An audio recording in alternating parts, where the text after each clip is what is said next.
Just when I thought I couldn't have another project, here I go into the face spaces, looking around for something, and I find this beautiful, lightly, gently used 42-inch mower here from Craftsman, which you know means it's absolutely brand new. Craftsman, look at that. Craftsman, and we got the old model number there. I should capture that so that we got some idea what it is. Tires are already going flat. I just filled it 10 seconds ago. Perfect. Got the charger going. The previous owner said that the gas is old, carburetor's junk. Other than that, it probably runs. He said it had a relatively new starter. It looks like it. There you go. Model 572 November. Perfect. All right, so we're gonna check on a few things and see what we can do to get it running. I guess we should comment on the old engine too. Craftsman Turbo Cool. 15.5 horsepower overhead something, V.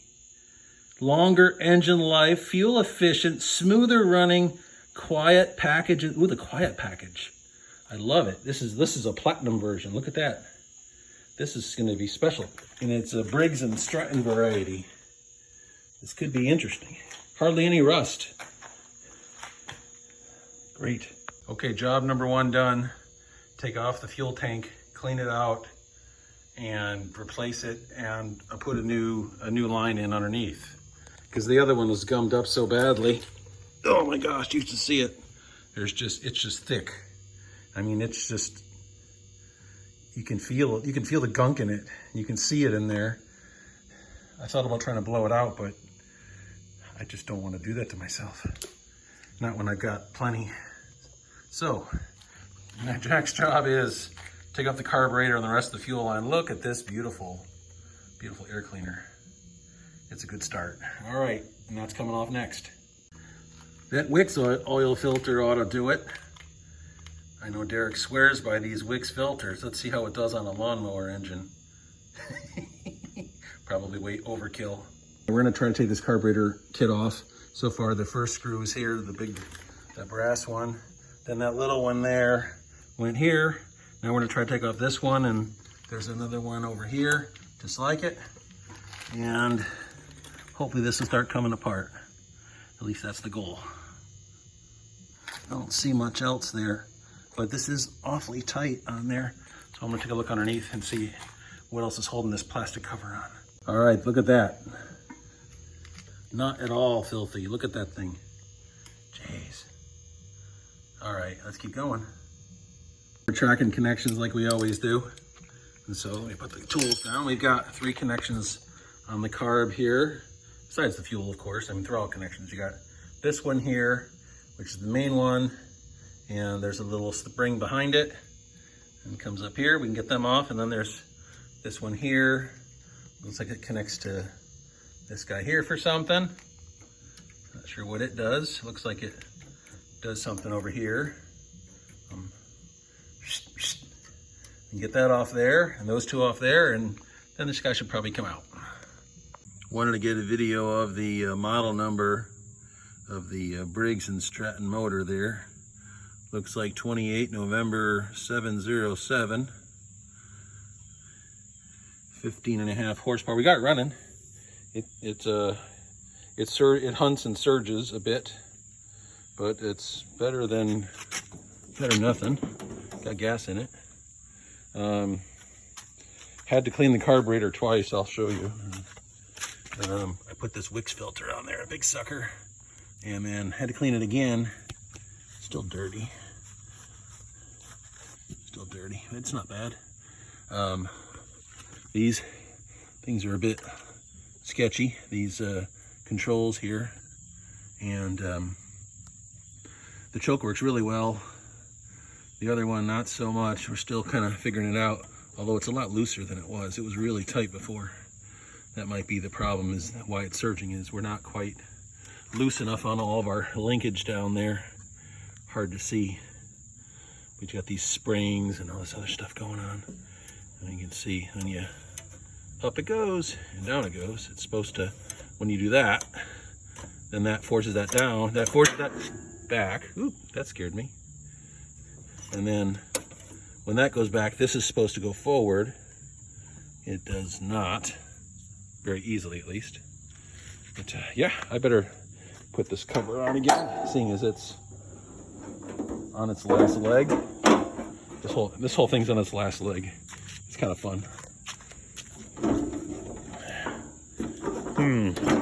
We'll get that straightened out.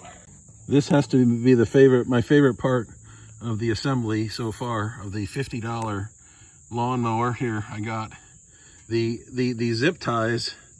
I noticed this yesterday or earlier, and I just thought, I'll just pretend I didn't see that. It'll probably hold, and it doesn't. But I was driving around doing a test drive, and sure enough, it popped off. So, you know, I'm going to do the right thing and put more zip ties on it, because, you know, if one zip tie won't work, maybe 3 will. Oh yeah, that's a lot better. Hopefully that'll get me home, and then we can put maybe a little bit better fix on it. Yeah, so far the test drive is actually not horrible. I'm still trying to figure out the different mechanisms about go fast, go slow, neutral, neutralis. Here, sometimes I put it neutral and it goes in reverse, so that's something. Eventually I got it to go forward. It did kind of okay. I had it cut in the little grass. It doesn't really need to be cut right now, but it seemed to do it. Other than like completely losing steering, yeah, and a little bit of an engine surge, it's not horrible. How about a little Gorilla Glue on the spot where it's leaking? Probably won't work. It'll be fine.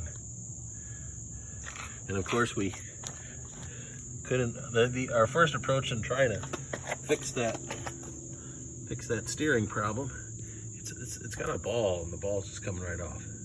There's nothing holding it. Is another set of zip ties, so we'll just put more of them on there. I'm sure that'll be fine. So far this thing's interesting. Next project on this thing is to, well, put this tire back on. I took it off with the total intention of not using it again. Then I went to the store that usually has a mountain of tires in their inventory, and they had nothing. And I'm like, oh, what's going on? So I talked to the guy, and he's like, oh yeah, COVID, low supply, can't find any. I'm like, great. So I got an inner tube. We're gonna put this back on and then do the inner tube thing. You know, I think she's ready to roll. It's a little dark. I'm not sure I want to take her out just right now, a little late in the day, but I think she's ready to go. Got the tire fixed, carburetor cleaned out, the line, fuel, the janky steering is still janky as before, but theoretically should hold, at least for a while.